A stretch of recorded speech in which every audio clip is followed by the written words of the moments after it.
Hey, today I will be talking about Hyleg Anareta and some of the other Arabic parts or lots as I have mentioned it in my previous video.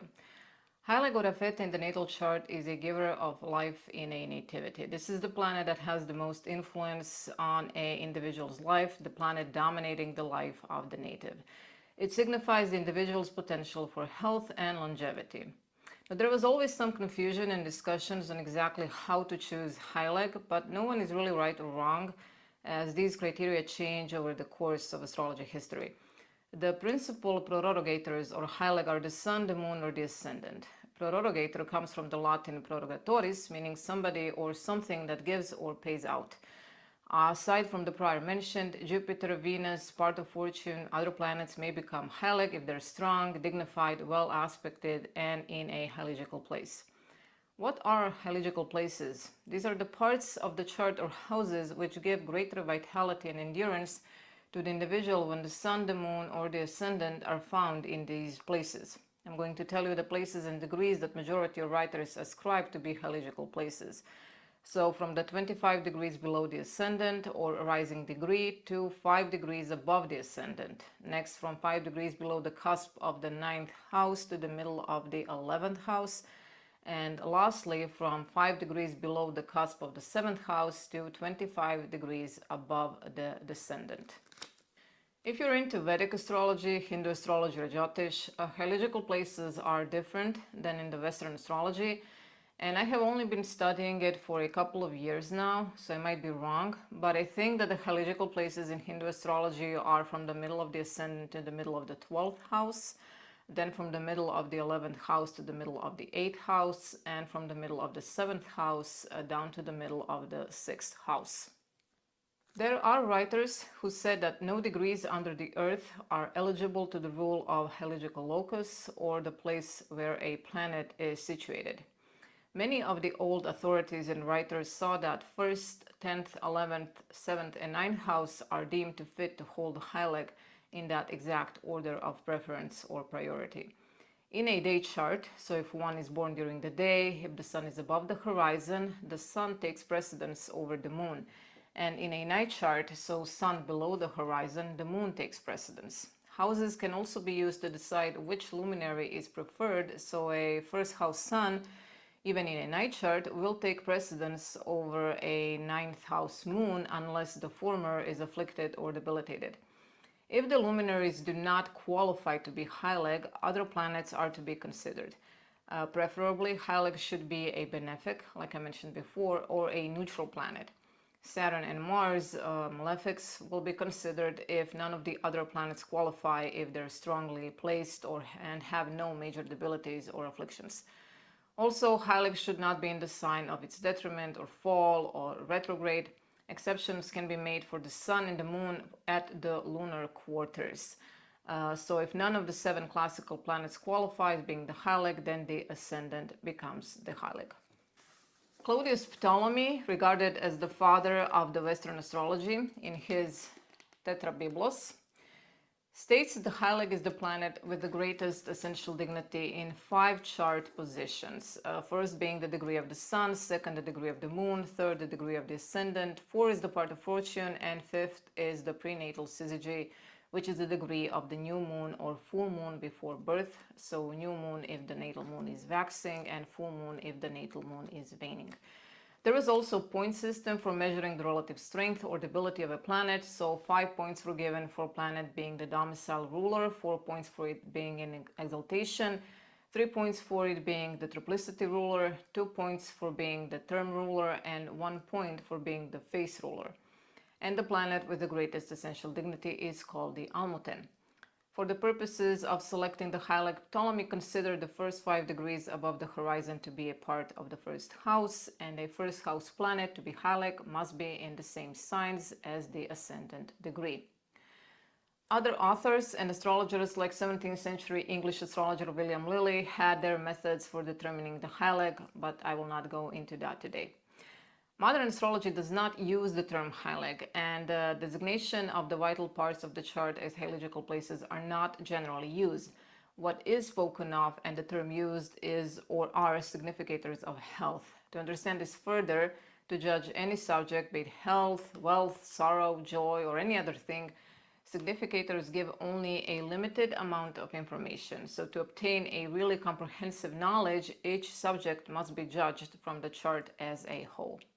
Next is Anareta, from Anaretic, meaning destroyer. This is a planet which, of course, destroys form and life, and the Anaretic place is the sign and degree occupied by Anaretic birth. Now, any of the planets can act as Anareta when the dominion of death is vested in it, and when the planet afflicts the Hyleg at birth and by direction, and if it occupies the Anaretic place at birth. The dominion of end of life is vested in the planet which occupies an anaretic place at birth, as in the 4th, 6th, 8th, or 12th house, and the planets ruling the signs on the cusp of these houses are the disposers of these places. The strength of the Anareta and of the anaretical places and their rulers must be considered before making any judgment, especially if one makes judgment on creation of life. The Anareta falling in the term of a malefic will increase the, let's call it, danger, but if in a term of a benefic, almost any aspect of the benefic would decrease the danger. So a malefic in the term of Jupiter or Venus would lose much of its anaretic power, and a benefic in the terms of a malefic would not provide much help. The sun may become Anareta when the moon or the ascendant are Hyleg, and the moon may become Anareta when a sun or the ascendant are Hyleg. The sun, moon, and Mercury, being variable, may become Anareta when in aspect to Saturn or Mars, unless a benefic becomes involved, and moon becomes Anareta when in challenging aspects to malefics. The sun can become Anareta also when in signs of Saturn and in challenging aspects to Saturn and Mars. Jupiter and Venus can be Anareta in some morbid endings. Neptune indicates violent endings or assassinations. Uranus as Anareta causes extreme accidents or explosions. Saturn as Anareta causes bruises, crashes, falls, and concussions. As Anareta, Saturn and Mars are equally destructive in a day or night charts, Mars causing burns, cuts, stabs, or anything related to the nature of the sign he is in and aspects to him. Planets in the 8th house can act as Anareta and cause accidents, injuries, or endings when they reach the descendant, so the cusp of the 7th house by directions. Also, part of fortune can become Anareta when the sun, the moon, or the ascendant are Hyleg. There is another planetary significator that was used in the medieval and classical astrology to calculate the individual's life expectancy, and it is called Alkokoden, meaning the giver of years. To calculate the giver of years, very elaborate formulas were used, in which I will not go into today and maybe some other day. However, in today's modern astrology, the transits and progressions of the outer planets, but especially Saturn, are used to, let's say, predict major transitions and milestones, and can be used for calculating the life expectancy. Now let's move on to some of the Arabic parts or lots. Arabians understood the value of the solar houses, those based upon the sun's degree as the ascendant, so the 12 houses consisted of 30-degree arcs. Each planet can be shown in 2 house positions, one based on its relation to rising degree, the other on its relation to the sun. If the birth time is unknown, Arabic parts can be calculated by starting with Aries 0 degrees as an ascendant. In this way, we can revolve the figure or the chart until the sun's degree is on the ascendant, then divide it into houses consisting of 30 degrees from that degree. The moon's position is the part of fortune, and it shows the lunar influence in shaping adult individuality and destiny, just as the moon's relation to the rising degree shows the lunar influence upon the personality and the physical development of the early years. Mercury's position is the caduceus or lot of commerce. Venus' position is the heart or lot of love. Mars' position is the sword or lot of passion. Jupiter's position is the pomegranate or lot of increase. Saturn's position is the hourglass or lot of fatality.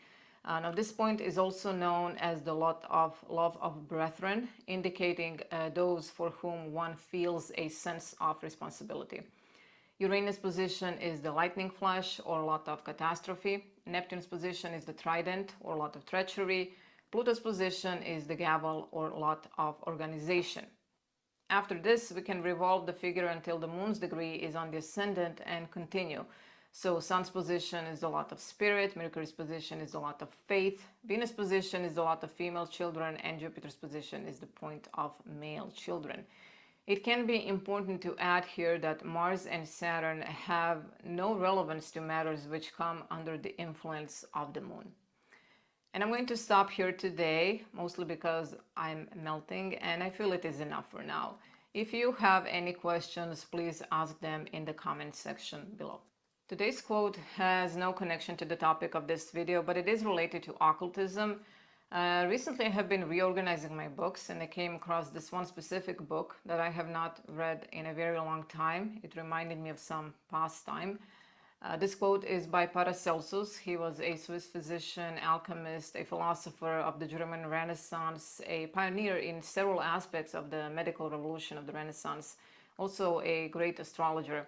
He emphasized the value of observation with received wisdom, and he said, sorcery has been called magic, but magic is wisdom, and there is no wisdom in sorcery. Something interesting about Paracelsus, the Aries and Scorpio signs are called the poles of Paracelsus. So Aries is the cerebral pole of Paracelsus and Scorpio the genital pole. He also said, man is related to the stars by reason of his sidereal body. Now, sidereal body is astral body, the exact counterpart of the physical body. Astral body is the seat of sensations. And I think I'm going way too far with this for now. I'm definitely going to make it a little bit more complicated in the future. Thank you for being with me today. Do what you feel you must do, and I will be seeing you in a couple of days. Bye.